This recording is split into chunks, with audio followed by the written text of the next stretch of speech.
Hello అండి, welcome to సాయిసా world. మనకి దగ్గరలో వినాయక చవితి వస్తుంది కదా. ఈ వినాయక చవితికి అందరం కూడా ఎకో ఫ్రెండ్లీ గణేశాన్ని పూజిద్దాం, పర్యావరణాన్ని పరిరక్షించుకుందాం. సో అయితే ఈరోజు వీడియోలో మట్టితో వినాయకుడిని ఈజీగా ఎలా తయారు చేసుకోవాలో చూసేద్దాం. వీడియోలో చూపిస్తున్న విధంగా కొంచెం కొంచెం మట్టిని తీసుకుని కొద్ది కొద్దిగా వాటర్ యాడ్ చేసుకుంటూ బాగా కలపాలి. మనం ఇంట్లో చపాతీ పిండి కలుపుతాం కదా, అలాగే వాటర్ మరి ఎక్కువగా వేసుకోవద్దండి, లూజ్ అయిపోద్ది. ఇలా వాటర్ వేసి కలపడం వల్ల మట్టి మన మాట వింటుందండి. ఏ షేప్లో కావాలంటే ఆ షేప్లో జరుగుతుంది. ముందు కొద్దిగా మట్టిని తీసుకుని ఇలా రౌండ్ షేప్లో 2 బాల్స్ చేయండి. ఇప్పుడు మనం ముందు చేసుకున్న బాల్స్ కన్నా కొంచెం పెద్దగా ఇంకో బాల్ చేయండి. చేసి పక్కన పెట్టుకోండి ఈ విధంగా.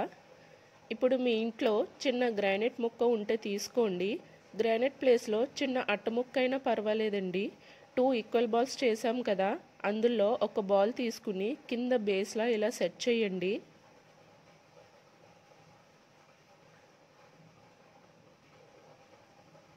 ఇప్పుడు పెద్ద బాల్ ఉంది కదా, అది అలా పెట్టేయకుండా కొంచెం షేప్ ఇచ్చుకుందాం. ఇలా 2 ఫింగర్స్తో మధ్యలో ప్రెస్ చేయడం వల్ల సిలిండ్రికల్ షేప్ లాగా వస్తుందండి. దాన్ని కింద బేస్కి అతికించుకుందాం. ఇలా వేళ్లతో వాటర్ తడి చేసి ప్రెస్ చేయడం వల్ల బాగా అతుక్కుంటుందండి. ఇప్పుడు ఈ విధంగా ఇంకో 2 ఈక్వల్ బాల్స్ చేసుకోండి. లెగ్స్ కోసం చేతి మీద పెట్టుకొని 10 టైమ్స్ ఇలా రోల్ చేయడం వల్ల పొడవుగా స్టిక్లా అవుతాయండి. పగుళ్ళు రాకుండా చేసుకోండి. 2 ఫింగర్స్తో ఇలా వెనక్కి బెండ్ చేసుకోండి. ఇప్పుడు లెగ్ని పట్టుకుని వెనక వైపు కొంచెం బెండ్ చేసుకుని ఇలా ఈ విధంగా స్టమక్కి అతికించుకోవాలి. అదేవిధంగా ఇంకో లెగ్ని కూడా అతికించుకోవాలండి.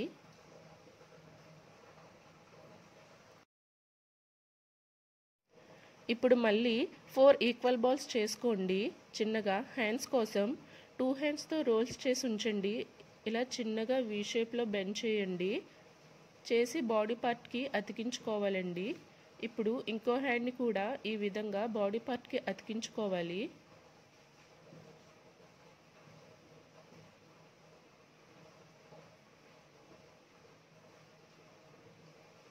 మనం స్టార్టింగ్లో 2 ఈక్వల్ బాల్స్ చేసాం కదా, ఒకటి బేస్కి పెట్టాం, ఇంకొకటి హెడ్కి అండి. ఇలా చిన్న స్టిక్తో బాడీ పార్ట్కి హెడ్ని అతికించుకోవడం వల్ల హెడ్ కదిలిపోకుండా ఉంటుందండి.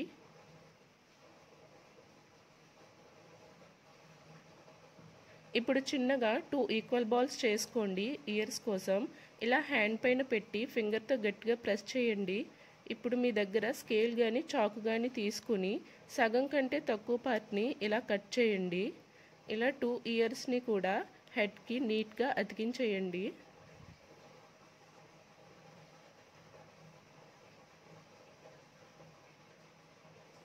ఇప్పుడు మనం తొండం కోసం ఇంకో బాల్ని చేసుకుందాం.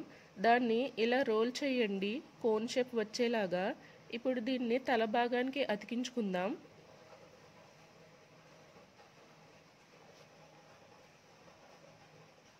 ఇప్పుడు ఇంకో 2 హ్యాండ్స్ ఉన్నాయి కదా, వాటిని కూడా ఇలా బాడీ పార్ట్కి అతికించుకుందాం.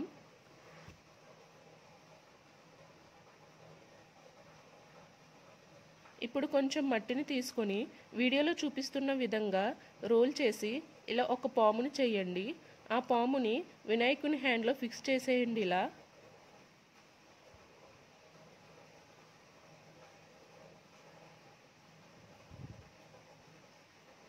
ఇప్పుడు ఇంకో హ్యాండ్లో నీట్గా శంఖం చేసి ఆ హ్యాండ్లో ఫిక్స్ చేసేయండి.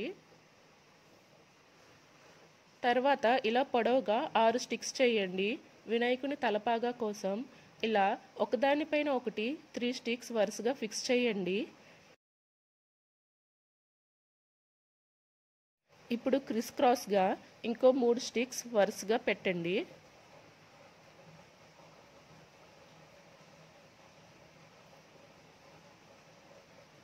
ఇప్పుడు తలపాగా వెనకాల కొంచెం మట్టిని తీసుకుని ఇలా అతికించండి.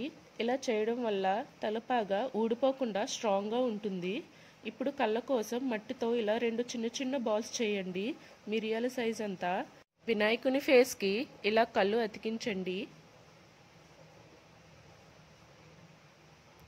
తర్వాత ఒక టూత్ పిక్ తీసుకుని కనురెప్పలు గీయండి. తొండం పైన ఇలా 3 నామాలు పెట్టండి. ఒక టూత్పిక్ తీసుకుని ఇలా 2 ముక్కలు చేయండి దంతాల కోసం. ఒక దంతం షార్ప్గా, ఇంకో దంతం విరుగునట్టుగా ఉంటుంది కదా, వీటిని ఇప్పుడు ఈ విధంగా వినాయకుని దంతాల్లా సెట్ చేసుకుందాం.